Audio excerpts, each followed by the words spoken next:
1절부터 13절 말씀까지 한 절씩 교독하시겠습니다. 발람이 자기가 이스라엘을 축복하는 것을 여호와께서 선히 여기심을 보고 전과 같이 사수를 쓰지 아니하고 그 낯을 광야로 향하여 눈을 들어 이스라엘이 그 지파대로 거하는 것을 보는 동시에 하나님의 신이 그 위에 임하신지라. 그가 노래를 지어 가로되 부올의 아들 발람이 말하며 눈을 감았던 자가 말하며 하나님의 말씀을 듣는 자, 전능자의 이상을 보는 자, 엎드려서 눈을 뜬 자가 말하기를 야곱이여 내 장막이 이스라엘이여 내 거처가 어찌 그리 아름다운고 그 벌어짐이 골짜기 같고 강가의 동산 같으며 여호와의 심으신 침향목들 같고 물가의 백향목들 같도다. 그 통에서는 물이 넘치겠고 그 종작은 많은 물가에 있으리로다. 그 왕각이 아각보다 높으니 그 나라가 진흥하리이다. 하나님이 그때를 애굽에서 인도하여 내셨으니 그 힘이 들소와 같도다. 그 적국을 삼키고 그들의 뼈를 꺾으며 화살로스와 꿰뚫으리로다. 꿇어 앉고 누움이 수사자와 같고 암사자와도 같으니 일으킬 자 누구랴. 너를 축복하는 자마다 복을 받을 것이요 너를 저주하는 자마다 저주를 받으리로다. 발락이 발람에게 노하여 손뼉을 치며 발람에게 말하되 내가 그대를 부른 것은 내 원수를 저주하라 함이오늘 그대가 이같이 3번 그들을 축복하였도다. 그러므로 그대는 이제 그대의 곳으로 달려가라. 내가 그대를 높여 심히 존귀케 하기로 뜻하였더니 여호와가 그대를 막아 존귀치 못하게 하셨도다. 발람이 발락에게 이르되 당신이 내게 보낸 사자들에게 내가 구하여 이르지 아니하였나이까. 다 같이 읽겠습니다. 가령 발락이 그 집에 은금을 가득히 채워서 내게 줄지라도 나는 여호와의 말씀을 어기고 선악간 의미로 행하지 못하고 여호와께서 말씀하신 대로 말하리라 하지 아니하였나이까. 아멘. 여기서 이제 1절에 발람이 자기가 이스라엘을 축복하는 것을 보고 여호와께서 선히 여기심을 보고 전과 같이 사수를 쓰지 않냐고 그 낯을 광야에 향하여. 왠지 발람이 큰 감화 감동을 받은 것 같잖아요. 그건 아니고 발람이 자포자기한 거죠. 발람이 자포자기한 거예요. 하나님이 끝까지 이스라엘을 선하게 보는 것이고 축복하는 것을 보고 나니까 더 이상 이제 다리에 힘이 빠지는 거죠. 전과 같이 사수를 쓰지 않는다. 이제 여호와 하나님은 이렇게 주문 열고 사수 써가지고는 이렇게 마음이 바뀌고 그럴 신이 아니라는 것을 이제 안 것이죠. 이방신들은 충분히 그렇게 바뀌는데 하나님께서는 그런 걸로 아무 의미가 없다는 걸 알고 이제는 사술 같은 걸 쓰지 않고 여기서 중요한 게 뭐냐면 그 낯을 광야로 향하여 그 얼굴을 어떻습니까? 광야로 향하고 있다. 그 광야가 어디입니까? 이스라엘 백성들이 지금 진을 치고 있는 모압 평지거든요. 그것을 쳐다보고 있다. 이 원뜻은 뭐냐 그러면 여전히 아쉬운 마음으로 이스라엘을 쳐다보고 있는 거예요. 저것들한테 저주만 내려주면 돈을 받는데 이런 식으로 여전히 그 민낯 낯이 광야를 향하고 있다. 하여튼 사특한 마음으로 광야를 쳐다보고 있다. 이제 이런 뜻인 것입니다. 눈을 들어 이스라엘이 그 지파대로 거하는 것을 보는 동시에 하나님의 신이 그 위에 임하시니라. 그렇게 눈을 들어서 12지파를 보고 있는데 그때 하나님의 신이 이제 임한 것이에요. 이제 여기서 하나님의 신이 임했다는 것은 그 전에 하나님의 신이 임해서 그의 입을 조정했잖아요. 근데 이제는 여기에서는 더 강력하게 하나님이 온 인격을 지배하도록 오셨다. 온 인격을 지배하도록 오셨다. 이렇게 사특한 자에게도 하나님이 온 인격을 지배할 수가 있습니까? 예, 얼마든지 있어요. 사울도 초대한 사울도 그랬고 삼손이 그렇게 악할 때도 하나님이 삼손을 완전히 지배하였듯이 그렇게 지배한 것입니다. 3절에 그가 노래를 지어 가로되 부올의 아들 발람이요 눈을 감았던 자가 말하며 지금 발람이거든요. 발람. 이 발람이 영적인 눈이 감겼었다 이 말입니다. 영적인 눈이 감겼던 발람 자신을 소개하는 거예요. 지금 하나님의 말씀을 듣는 자. 그런데 이제 하나님 말씀을 들었어요. 전능자의 이상을 보는 자. 전능자를 보게 되자 어떻게 됩니까? 엎드려서 눈을 뜬 자가 말하기를. 그러니까 원래는 눈을 감았거든요. 눈을 감았는데 이제는 그 눈을 뜬 자가 된 것입니다. 눈을 뜬 자가 됐어요. 왜? 여호와의 신이 임하니까. 근데 지금 여기서 눈을 뜬 자가 눈을 뜨다, 이게 쉐툼이라는 히브리 말인데, 이 쉐툼은 뭐냐 그러면 포도주 뚜껑에 여러분 포도주 마개가 있잖아요. 그 마개를 뽕 따가지고 포도주를 똘똘똘똘 따르는 그런 것을 형상화시키는 게 쉐툼이거든요. 쉐툼. 그건 뭐냐면 막힘없이 흘러나온다 이 말이에요. 막힘없이 흘러나온다. 즉 하나님의 뜻이 발람의 입을 통해서 거리낌 없이 나온다 이 말입니다. 1.1획도 변함이 없이 발람의 입을 통해서 그대로 쉐툼 한다. 그대로 거리낌 없이 나온다 이 말입니다. 4절 보겠습니다. 하나님의 말씀을 듣는 자, 말씀을 이제 원래 눈을 감았는데 말씀을 들렸어요. 그랬더니 전능자의 이상이 보였고, 그랬더니 자기는 엎드려서 말했는데 눈을 뜨게 됨으로써, 지금 쉐툼하게 됨으로써 여호와의 하나님의 말씀이 거침없이 쏟아져 나온다. 야곱이여, 네 장막이 이스라엘이여, 내 거처가 어찌 그리 아름다고. 이제부터는 어때요? 완벽하게 온 인격을 가지고 이제 또다시 이제 감동 강화 받아서 예언을 합니다. 이게 벌써 세 번째입니다. 아마 발락이 옆에서 듣고 있다가 미쳐버릴 거예요. 이게 지금 벌써 세 번째나 이러고 있으니까. 너 거처가 어찌 그리 아름다운고, 그 벌어짐이 골짜기 같고. 이 벌어짐이 골짜기 같다는 것은 뭐냐 그러면 이스라엘 그 사막 같은 곳에서는 찾아볼 수 없는, 여러분 미국에 가봤나요? 나야가라 폭포와 같은, 또는 저기 아르헨티나 이오아스 폭포 같은 그런 엄청난 폭포가 흘러나오는 골짜기를 말하는 거예요. 엄청난 흘러나오는 폭포. 그러니까 뭡니까? 이게 사막에서는 상상도 할 수 없는 그 엄청난 양의 폭포와 물, 그리고 그 웅장함, 이것을 지금 이야기하고 있거든요. 그 벌어짐이 골짜기 같고 강가의 동산 같으며 여호와의 심으신 침향목들 같고 물가에 벽형한다. 이 침향목은 뭐냐면 주로 그 인도에서 나는 향나무입니다. 향나무. 언젠가 제가 설교를 한 것 같은데 지금은 별로 비싸지 않지만 고대에는 가장 비쌌던 게 세 가지가 있어요. 그게 뭐냐면 이 향나무하고 그 다음에 소금, 그렇죠?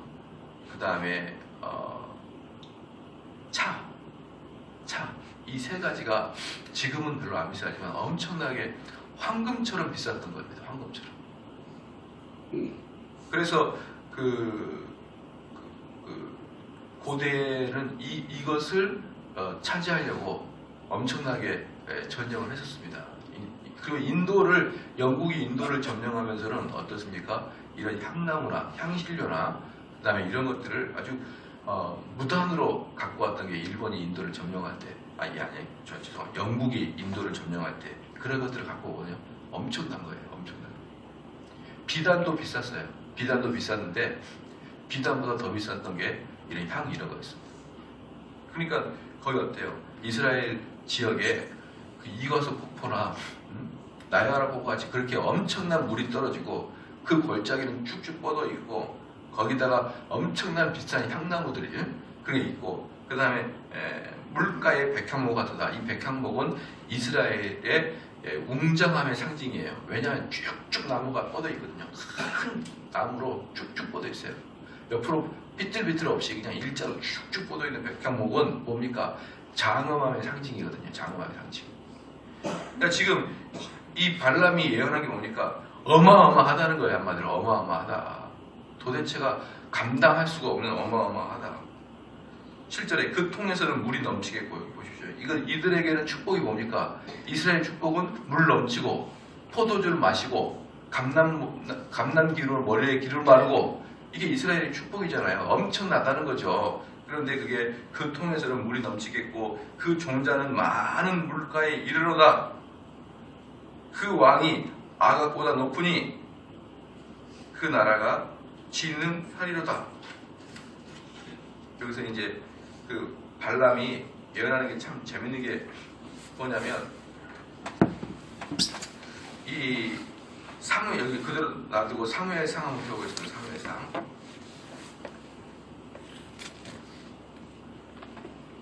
사무엘상 15장 한번 보겠습니다.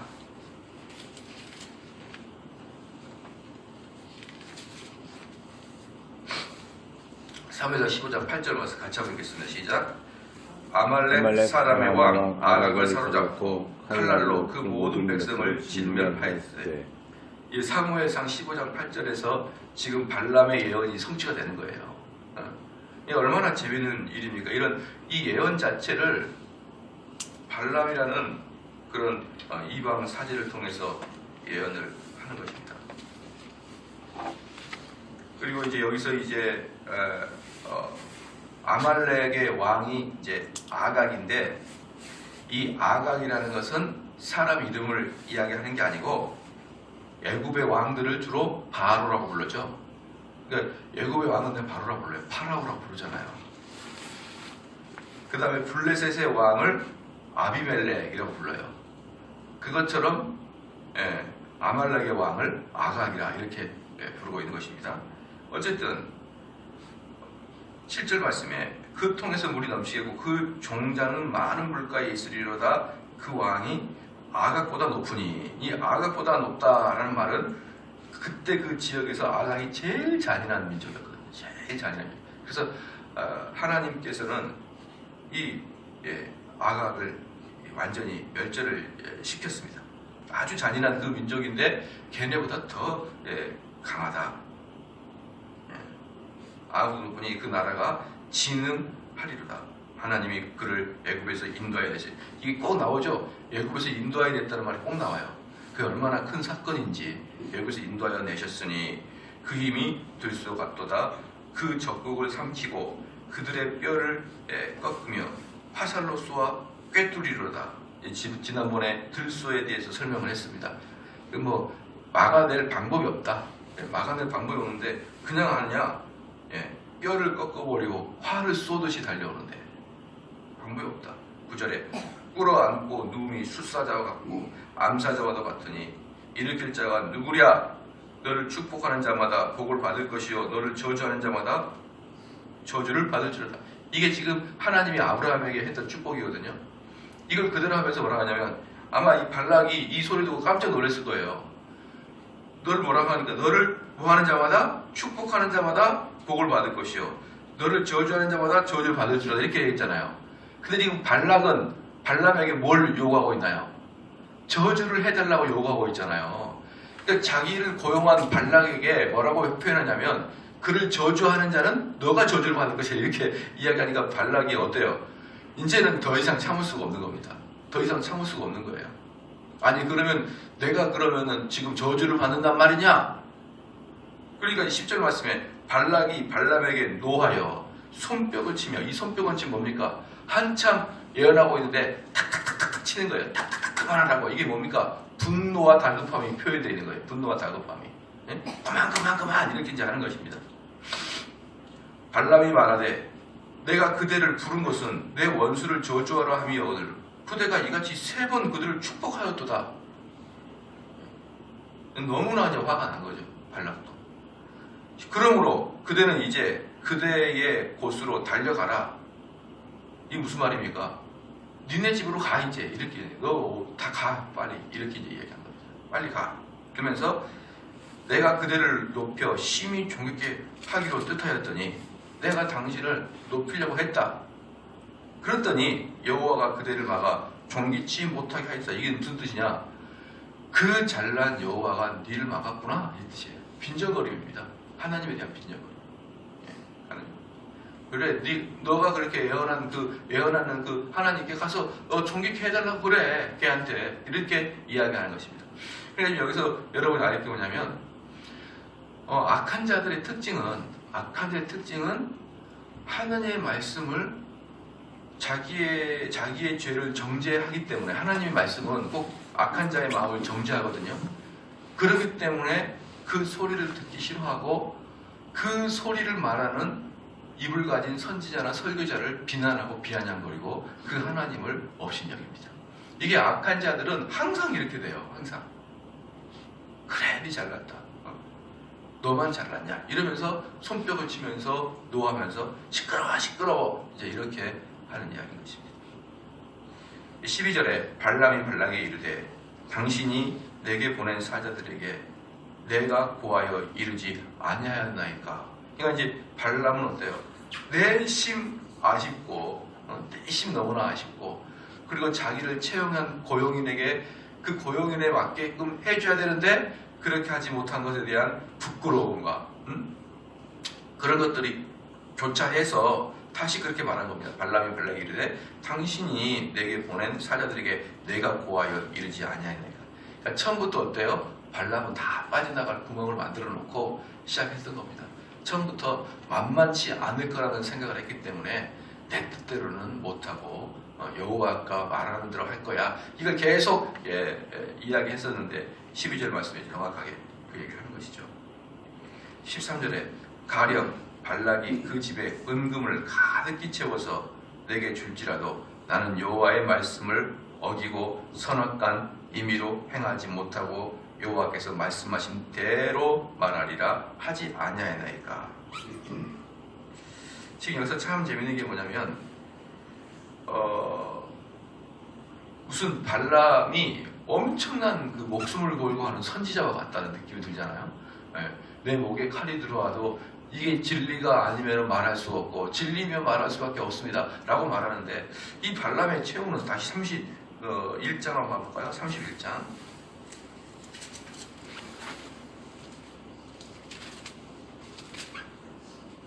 31장 16절 말씀을 같이 한번 읽겠습니다. 시작. 보라, 이들이 발람의 꾀를 쫓아 이스라엘 자손으로 부올의 사건에 여호와 앞에 범죄케 하여 여호와의 회중에 연병이를. 자, 여기 보면 뭐라고 합니까? 발람의 그 발람의 꾀로 이스라엘 자손으로 부올 사건에, 그러니까 부올 사건이 뭐냐면 이스라엘 백성들이 시팀에서 미디안 여인과 음행한 것이에요. 그러니까 이스라엘 사람들은 하나님의 백성인데 쟤네들을 쟤네들을 무찌르려고 그러면 하나님에게 이렇게 주문을 외워가지고 될 것은 아닌 것 같고 방법은 그들 자체가 타락하게 하라. 이것을 발람이 발락에게 요구한 거예요. 그랬더니 이제 16절에 있더니 18절 말씀에 같이 한번 읽겠습니다. 시작. 남자와 동침하지 아니하여 사내를 알지 못하는 여자들은 다 너희를 위하여 살려둘 것이라. 이렇게 살려둔 이렇게 하나님의 저주가 임한 것입니다. 하나님의 저주가 그 지역에 임했어요. 그러면 도대체 발람은 어떻게 되는가? 지난번에 봤지만 지난번에 7절 한번 읽겠습니다. 7절 8절 시작. 그들이 여호와께서 모세에게 명하신 대로 미디안에 쳐서 그 남자를 다 죽였고 그 죽인 자 외에 미디안의 5 왕을 죽였으니 미디안 왕들은 예기와 레겜과 수루와 후루와 레바이며 또 부올의 아들 발람을 칼로 죽였더라. 자, 이제 31장의 이야기들을 종합해 보면 어떻습니까? 발람은 여전히 그 속에 사특한 마음이 가득해요. 그러니까 발람은 알았어요. 발람은 이스라엘이 모압을 완전히 멸절시킬 걸 알아요. 왜? 예언하는 자니까. 그리고 그 하나님의 그 강력한 사자와 같은 소떼와 같은 그 엄청나게 공격을 해봐도 물샐 틈 없이 그 강력한 이스라엘을 발락이 도저히 이길 수 없다는 걸 알았습니다. 그럼에도 불구하고 발람이 끝까지 이스라엘을 저주한 이유는 그 마음 깊숙한 곳에 발락의 군대가 망하기 전에 한 건수 올리려고 했던 거예요. 한 건수. 어차피 이건 망할 애들인데 얘네들 망하기 전에 내가 수입료나 엄청나게 받아먹자 이런 마음이 있어가지고 끝까지 어때요? 만약에 얘가 그렇게 돈을 받아먹을 생각이 없었다 그러면은 그 강력한 군대를 가진 이스라엘에 붙었겠죠. 발락에게 붙은 게 아니라. 근데 끝내 발락의 돈을 얻고자 해서 이스라엘이 이기고 이 발락이 섬멸당할 것을 알면서도 발락에게 유리한 지혜를 짜준 것입니다. 그래서 결국은 발람도 죽고 그 다음에 거기에 함정에 빠졌던 이스라엘의 일단의 부류들도 하나님께 저주를 받게 되는 사건인 것입니다. 여기서 여러분 쭉 보듯이 어떻습니까? 이 발람의 사건은 많은 사람들을 착각하게 해요. 착각하게. 얘가 참다운 선지자인가? 근데 표면상으로 읽어보면은 발람에게서 크게 잘못을 못 발견합니다. 표면상 읽으면. 그런데 그 내면에 흐르는 그 흐름을 보면은 여러 번 합니다. 그래서 가장 좋은 설교자는 어떤 사람이 설교자가 가장 좋은 설교자냐면요. 일단 청중들의 마음속을 한번 휘젓고 들어갔다 나온 사람. 도대체 청중들이 무슨 생각을 갖고 있느냐? 요즘에 회중들은 어떤 생각을 갖고 있느냐라고 회중들의 마음속을 한번 들어갔다가 나온 설교자. 그리고 더 중요한 게 있어요. 하나님의 마음속에 들어갔다 나온 설교자가 최고의 설교자예요. 그게 무슨 말이냐? 성경의 문자를 그대로 보지 말고 그 문자의 흐름의 그 마음속이죠. 그 마음속을 여러분이 한번 싹 들어갔다 나와야만 성경이 제대로 보이는 것입니다. 그래서 쭉 민수기를 제가 여러분 강의할 때 보편적으로 여러분 발람이 어때요? 이게 발람이 뭘 잘못했을까? 이런 식으로 계속 찾아보거든요. 그런데 원어적으로 보면 어떻습니까? 아까도 24장 1절 말씀에 발람이 자기가 이스라엘을 축복하는 것을 여호와께서 선히 여기심을 보고 전과 같이 사수를 쓰지 아니하면 어때요? 여기까지 대단히 좋아요. 그런데 뭡니까? 그 낯을 광야로 향하여. 이게 뭐예요? 사특한 마음으로 여전히 아쉬운 마음으로 이스라엘 쳐다보더라. 이런 것들을 단편적으로 발견해내지 못하면 이 문장 자체가 해결이 잘 되지가 않는 것입니다. 하나님께서 우리들에게 큰 능력을 주시고 감화 감동을 주시고 미래를 예언하게 하시고 그럴지라도 그 속에 욕망과 욕심이 가득 찬 자들은 안 바뀝니다. 안 바뀌어요. 그게 너무나 무서워요. 너무 무섭고 그래서 이 마음이 그 사특한 자가 그걸 회개하고 정말 선한 자가 되는 것은 너무나 큰 축복인 거예요. 그럼 자기가 이거 발람 보십시오. 하나님이 그렇게 엄청난 분인 걸 알면서도 안 바뀌잖아요. 알면서도 안 바뀌잖아요. 그게 인간이다. 인간은 이러한 존재다라는 것을 아시고 오늘 밖에 눈이 많이 쌓였죠. 이 눈을 보시면서 하나님께 나도 이런 하얀 마음을 가져야 되는데 그 마음 가지고 조심히 걸어가십시오. 또 가다가 툭 넘어져가지고 어디 다치지 말고 조심히 걸어가셔야 돼요. 조심히. 오늘 하루도 이 마음 붙들고 생활하시길 주님으로 축원합니다. 아멘. 기도하시겠습니다.